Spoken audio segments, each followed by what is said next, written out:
ಸ್ನೇಹಿತರೆ ಎಲ್ಲರಿಗೂ ಗೋಲ್ board news ಚಾನಲ್ಗೆ ಸ್ವಾಗತ. ಈ ಒಂದು ವಿಡಿಯೋದಲ್ಲಿ ಗೃಹಲಕ್ಷ್ಮಿ ಯೋಜನೆಯ ಫಲಾನುಭವಿಗಳಿಗೆ ಸಂಬಂಧಪಟ್ಟಂತಹ ಕೆಲವೊಂದಿಷ್ಟು ಪ್ರಮುಖವಾದಂತಹ ಮಾಹಿತಿಗಳನ್ನ ತಿಳಿಸಲಿಕ್ಕೆ ಈ ಒಂದು ವಿಡಿಯೋನ ಮಾಡ್ತಾ ಇದ್ದೀನಿ ಸ್ನೇಹಿತರೆ. ಹೌದು ಸ್ನೇಹಿತರೆ, ಈಗಾಗಲೇ ಗೃಹಲಕ್ಷ್ಮಿ ಯೋಜನೆಯ 31ನೇ ಕಂತಿನ ಹಣ ಕೆಲವೊಂದಿಷ್ಟು ಫಲಾನುಭವಿಗಳಿಗೆ ಜಮಾ ಆಗ್ಲಿಕ್ಕೆ ಶುರುವಾಗಿದೆ ಸ್ನೇಹಿತರೆ. ಆದ್ರೆ ಇನ್ನೂ ಕೂಡ ಬಹಳಷ್ಟು ಫಲಾನುಭವಿಗಳು ಕಮೆಂಟ್ ಗಳನ್ನ ಮಾಡ್ತಾ ಇದ್ರೆ ಗೃಹಲಕ್ಷ್ಮಿ ಯೋಜನೆಯ 31ನೇ ಕಂತಿನ ಹಣ ನಮಗೆ ಜಮಾ ಆಗಿಲ್ಲ ಅಂತ ಹೇಳಿ. ಸೊ ಹಾಗಾದ್ರೆ ಗೃಹಲಕ್ಷ್ಮಿ ಯೋಜನೆಯ 31ನೇ ಕಂತಿನ ಹಣ ಎಲ್ಲರಿಗೂ ಜಮಾ ಆಗುತ್ತೋ ಇಲ್ಲೋ, ಯಾಕಂತ ಹೇಳಿದ್ರೆ ಈಗಾಗಲೇ ಹೊಸ ಅಪ್ಲಿಕೇಶನ್ ಅನ್ನ ಹಾಕಬೇಕು ಎನ್ನುವಂತಹ ಹೊಸ ನಿಯಮ ಈಗಾಗಲೇ ಮಹಿಳಾ ಮತ್ತು ಮಕ್ಕಳ ಕಲ್ಯಾಣ ಇಲಾಖೆ ವತಿಯಿಂದ ಬಂದಿದೆ ಸ್ನೇಹಿತರೆ. ಅದಕ್ಕೆ ಸಂಬಂಧಪಟ್ಟಂತೆ ಸರ್ಕಾರ ಮಹತ್ವದ ನಿರ್ಧಾರವನ್ನ ತೆಗೆದುಕೊಂಡಿದೆ. ಅರ್ಹರಿಗೆ ಮಾತ್ರ ಗೃಹಲಕ್ಷ್ಮಿ ಯೋಜನೆಯನ್ನ ಒದಗಿಸಬೇಕು. ಯಾಕಂತ ಹೇಳಿದ್ರೆ ರಾಜ್ಯದಲ್ಲಿ ಅನಧಿಕೃತವಾದಂತಹ ದಾಖಲೆಗಳಾಗಿರ್ಬೋದು, ಹೊರ ರಾಜ್ಯದವರು ಕೂಡ ಗೃಹಲಕ್ಷ್ಮಿ ಯೋಜನೆಯ ಲಾಭವನ್ನ ಪಡಿತಾ ಇದ್ದಾರೆ. ಮೃತರ ಕುಟುಂಬದಿಂದ ಕೂಡ ಗೃಹಲಕ್ಷ್ಮಿ ಯೋಜನೆಯ ಹಣವನ್ನ ಪಡಿತಾ ಇದ್ದಾರೆ ಎನ್ನುವಂತಹ ಕಾರಣಕ್ಕಾಗಿ ಸುಮಾರು 3,89,000 ಅಪ್ಲಿಕೇಶನ್ಗಳು ಏನು ಆ ರೀತಿಯಾಗಿ ಕಂಡು ಬಂದಿರುವಂತಹ ಕಾರಣಕ್ಕಾಗಿ ಪೂರ್ಣ ಪ್ರಮಾಣದಲ್ಲಿ ಸುಮಾರು ಕೂಡ ಈಗ 1,21,00,000 ಏನು ಫಲಾನುಭವಿಗಳಿದ್ದಾರೆ. ಎಲ್ಲರಿಗೂ ಕೂಡ ಮತ್ತೊಮ್ಮೆ ಅಪ್ಲಿಕೇಶನ್ ಅನ್ನ ಹಾಕ್ಲಿಕ್ಕೆ ಸೂಚನೆಯನ್ನ ಕೊಟ್ಟಿದ್ರೆ ಸ್ನೇಹಿತರೆ. ಸೊ ಆ ಒಂದು ಹಿನ್ನೆಲೆಯಲ್ಲಿ ಅಪ್ಲಿಕೇಶನ್ ಹಾಕಿದ ಮೇಲೆನೆ ಗೃಹಲಕ್ಷ್ಮಿ ಯೋಜನೆಯ ಹಣ ಕಂಟಿನ್ಯೂ ಆಗುತ್ತಾ ಅಥವಾ 31ನೇ ಕಂತಿನ ಹಣ ಈಗಾಗಲೇ ಏನು ಕೆಲವೊಬ್ಬರಿಗೆ ಪೆಂಡಿಂಗ್ ಉಳಿದಿದೆ, ಈಗಾಗಲೇ ಕೆಲವೊಬ್ಬರಿಗೆ ಜಮಾ ಕೂಡ ಆಗಿದೆ ಸ್ನೇಹಿತರೆ. ವಿತ್ ಪ್ರೂಫ್ ತಮಗೆ ಇನ್ಫಾರ್ಮೇಶನ್ ಕೂಡ ತಿಳಿಸ್ತಾ ಹೋಗ್ತೀನಿ ಸ್ನೇಹಿತರೆ. ಸೊ 31ನೇ ಕಂತಿನ ಹಣ ತಮಗೆ ಜಮಾ ಆಗುತ್ತಾ ಅಥವಾ ಈ ಒಂದು ಹೊಸ ಅಪ್ಲಿಕೇಶನ್ ಹಾಕಿದ ಮೇಲೆ ಜಮಾ ಆಗುತ್ತಾ, ಅದ್ರ ಬಗ್ಗೆ ಕೂಡ ತಮಗೆ ಕ್ಲಾರಿಫಿಕೇಶನ್ ಅನ್ನ ತಿಳಿಸ್ತಾ ಹೋಗ್ತೀನಿ. ಮತ್ತು ಹೊಸ ಅಪ್ಲಿಕೇಶನ್ ಗಳನ್ನ ಯಾವಾಗಿನಿಂದ ಪ್ರಾರಂಭ ಮಾಡಲಿದ್ದಾರೆ ಅದ್ರ ಬಗ್ಗೆನೂ ಕೂಡ ತಮಗೆ ಕಂಪ್ಲೀಟ್ ಆದಂತಹ ಇನ್ಫಾರ್ಮೇಶನ್ ಅನ್ನ ತಿಳಿಸ್ತಾ ಹೋಗ್ತೀನಿ. ಯಾವೆಲ್ಲ ದಾಖಲೆಗಳನ್ನ ತೆಗೆದುಕೊಂಡು ಹೋಗಿ ತಾವು ಅರ್ಜಿಯನ್ನ ಸಲ್ಲಿಸಬೇಕಾಗುತ್ತೆ, ಯಾವೆಲ್ಲ ಪ್ರಶ್ನೆಗಳಿಗೆ ಉತ್ತರವನ್ನ ನೀಡಬೇಕಾಗುತ್ತೆ, ಅದ್ರ ಬಗ್ಗೆನೂ ಕೂಡ ತಮಗೆ ಕಂಪ್ಲೀಟ್ ಆದಂತಹ ಇನ್ಫಾರ್ಮೇಶನ್ ಅನ್ನ ಈ ಒಂದು ವಿಡಿಯೋದ ಮೂಲಕ ಮಾಹಿತಿಯನ್ನ ತಿಳಿಸ್ತಾ ಹೋಗ್ತೀನಿ ಸ್ನೇಹಿತರೆ. ವಿಡಿಯೋ ಕೂಡ ತಮಗೆ ಸಹಾಯ ಆಗಲಿದೆ. ಸೊ ಆ ಕಾರಣಕ್ಕಾಗಿ ಪ್ರತಿಯೊಬ್ರು ಕೂಡ ತಾವು ಕಂಪ್ಲೀಟ್ ಆಗಿ ವಿಡಿಯೋನ ವೀಕ್ಷಣೆ ಮಾಡಿ. ಹಾಗಾದ್ರೆ ಬನ್ನಿ ಸ್ನೇಹಿತರೆ, ತಡ ಮಾಡದೆ ಈ ಒಂದು ವಿಡಿಯೋನ ಪ್ರಾರಂಭಿಸೋಣ. ಹೌದು ಸ್ನೇಹಿತರೆ, ಈಗಾಗಲೇ ಗೃಹಲಕ್ಷ್ಮಿ ಯೋಜನೆ ಅಂತ ಹೇಳಿದ್ರೆ ರಾಜ್ಯ ಸರ್ಕಾರದ ಪಂಚ ಗ್ಯಾರಂಟಿಯಲ್ಲಿ ಮಹತ್ವಾಕಾಂಕ್ಷಿ ಯೋಜನೆ ಅಂತಲೇ ಹೇಳ್ಬೋದು ಸ್ನೇಹಿತರೆ. ಈ ಒಂದು ಯೋಜನೆ ಮೂಲಕ ಕಳೆದ ಸುಮಾರು 3 ವರ್ಷಗಳಿಂದ ಕೂಡ ಯಾವುದೇ ರೀತಿಯಾದಂತಹ ಸಮಸ್ಯೆ ಇಲ್ಲದೆ ಮಹಿಳೆಯರ ಖಾತೆಗಳಿಗೆ ಹಣವನ್ನ ವರ್ಗಾವಣೆಯನ್ನ ಮಾಡ್ತಾ ಬರ್ತಾ ಇದ್ರೆ ಸ್ನೇಹಿತರೆ. ಇಲ್ಲಿವರೆಗೆ ಸುಮಾರು 30 ಕಂತುಗಳವರೆಗೆ ಅಂತ ಹೇಳಿದ್ರೆ ಸುಮಾರು 60,000ವರೆಗೆ ಹಣವನ್ನ ಈಗಾಗಲೇ ಮಹಿಳೆಯರು ಪಡೆದುಕೊಂಡಿದ್ದಾರೆ. ಬಟ್ ಈಗಾಗಲೇ ಬಹಳಷ್ಟು ಮಹಿಳೆಯರು ಅವರ ಒಂದು ಯಜಮಾನಿಯ ಒಂದು ಈ ರೇಷನ್ ಕಾರ್ಡ್ ನಲ್ಲಿ ಯಜಮಾನಿಯರು ತೀರ್ಕೊಂಡಿರುವಂತಹ ಕಾರಣಕ್ಕಾಗಿ ಅವರ ಒಂದು ಖಾತೆಗಳಿಗೆ ಹಣ ವರ್ಗಾವಣೆ ಆಗ್ತಾ ಇದೆ.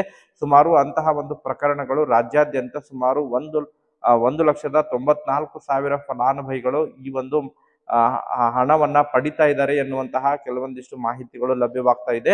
ಅದರ ಜೊತೆಗೆ GST ಮತ್ತು ಇನ್ಕಮ್ ಟ್ಯಾಕ್ಸಿನ ಆಧಾರವಾಗಿಟ್ಟುಕೊಂಡು ಸುಮಾರು ಹಣವನ್ನ ಪಡಿತಾ ಇದ್ದಾರೆ. ಅಂತವರು ಕೂಡ ಸುಮಾರು 1,94,000 ಫಲಾನುಭವಿಗಳಿದ್ದಾರೆ. ಒಟ್ಟಾರೆಯಾಗಿ 3,89,000 ಫಲಾನುಭವಿಗಳು ಈ ಗೃಹಲಕ್ಷ್ಮಿ ಯೋಜನೆಯಿಂದ ಹೊರಗಿಡಲಾಗಿತ್ತು ಸ್ನೇಹಿತರೆ. ಮತ್ತೆ ಸರ್ಕಾರ ಅದನ್ನ ಪೂರ್ಣ ಪ್ರಮಾಣದಲ್ಲಿ ಪರಿಷ್ಕರಣೆಯನ್ನ ಮಾಡ್ಲಿಕ್ಕೆ ಮುಂದಾಗ್ತಾ ಇದೆ ಸ್ನೇಹಿತರೆ. ಪ್ರತಿಯೊಬ್ಬ ಫಲಾನುಭವಿಗಳಿಗೂ ಕೂಡ ಮತ್ತೊಮ್ಮೆ ಬಯೋಮೆಟ್ರಿಕ್ ಅನ್ನ ಕಡ್ಡಾಯವಾಗಿ ಮಾಡಿದರೆ, ಮತ್ತೊಮ್ಮೆ ಅಪ್ಲಿಕೇಶನ್ ಅನ್ನ ಕೂಡ ಕಡ್ಡಾಯವಾಗಿ ಮಾಡಿದ್ದಾರೆ ಸ್ನೇಹಿತರೆ. ಸೊ ಹಾಗಾದ್ರೆ ಈ ಗೃಹಲಕ್ಷ್ಮಿ ಯೋಜನೆಯ 31ನೇ ಕಂತಿನ ಹಣ ಈಗಾಗಲೇ ಕೆಲವೊಂದಿಷ್ಟು ಫಲಾನುಭವಿಗಳು ಪಡೆದುಕೊಂಡಿದ್ದಾರೆ ಸ್ನೇಹಿತರೆ. ಸೊ ಹಾಗಾದ್ರೆ ಇನ್ನು ಬಾಕಿ ಉಳಿದಿರುವಂತಹ ಫಲಾನುಭವಿಗಳಿಗೆ ಯಾವಾಗ ಜಮಾ ಆಗುತ್ತೆ, ಸೊ ಅದು ಅಪ್ಲಿಕೇಶನ್ ಹಾಕಿದ ಮೇಲೆ ಜಮಾ ಆಗುತ್ತಾ ಅಥವಾ ಅದಕ್ಕಿಂತ ಪೂರ್ವದಲ್ಲಿ ಜಮಾ ಆಗುತ್ತಾ, ಅದ್ರ ಬಗ್ಗೆ ಕ್ಲಾರಿಫಿಕೇಶನ್ ಅನ್ನ ಕೊಟ್ಟಿದ್ದಾರೆ ಸ್ನೇಹಿತರೆ.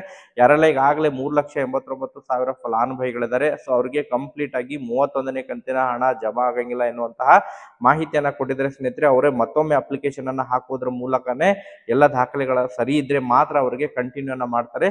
ಅದರ ಜೊತೆಗೆ ಅದನ್ನ ಹೊರತುಪಡಿಸಿ ಇನ್ನು ಬೇರೆ ಏನು ಅಪ್ಲಿಕೇಶನ್ ಇದಾವೆ, ಸೊ ಅವರಿಗೆ ಗೃಹಲಕ್ಷ್ಮಿ ಯೋಜನೆಯ 31ನೇ ಕಂತಿನ ಹಣವನ್ನ ಯಾವುದೇ ರೀತಿಯಾದಂತಹ ಸಮಸ್ಯೆ ಇಲ್ಲದೆ ಹಣವನ್ನ ಜಮಾ ಮಾಡಲಿದ್ದಾರೆ ಎಂಬುದರ ಬಗ್ಗೆ ಮಾಹಿತಿಗಳು ಕೇಳಿಬರ್ತಾ ಇದಾವೆ ಸ್ನೇಹಿತರೆ. ಸೊ ಆದ್ರೆ ಮತ್ತೊಮ್ಮೆ ತಮಗೆ 32ನೇ ಕಂತಿನ ಹಣವನ್ನ ಪಡೆಯುವುದರ ಒಳಗಾಗಿ ತಾವು ಈ ಒಂದು ಅಪ್ಲಿಕೇಶನ್ ಅನ್ನ ಹಾಕಬೇಕಾಗುತ್ತೆ ಅನ್ನುವಂತಹ ಕ್ಲಾರಿಫಿಕೇಶನ್ ಅನ್ನ ಕೊಟ್ಟಿದ್ದಾರೆ ಸ್ನೇಹಿತರೆ. ಸೊ ಒಟ್ಟಾರೆಯಾಗಿ ಫಲಾನುಭವಿಗಳಿಗೆ ಗುಡ್ ನ್ಯೂಸ್ ಅಂತೇಳಿ ಹೇಳ್ಬೋದು. 31ನೇ ಕಂತಿನ ಹಣ ಪಡೆಯುವುದರಲ್ಲಿ ಯಾವುದೇ ರೀತಿಯಾದಂತಹ ಸಮಸ್ಯೆ ಇಲ್ಲ.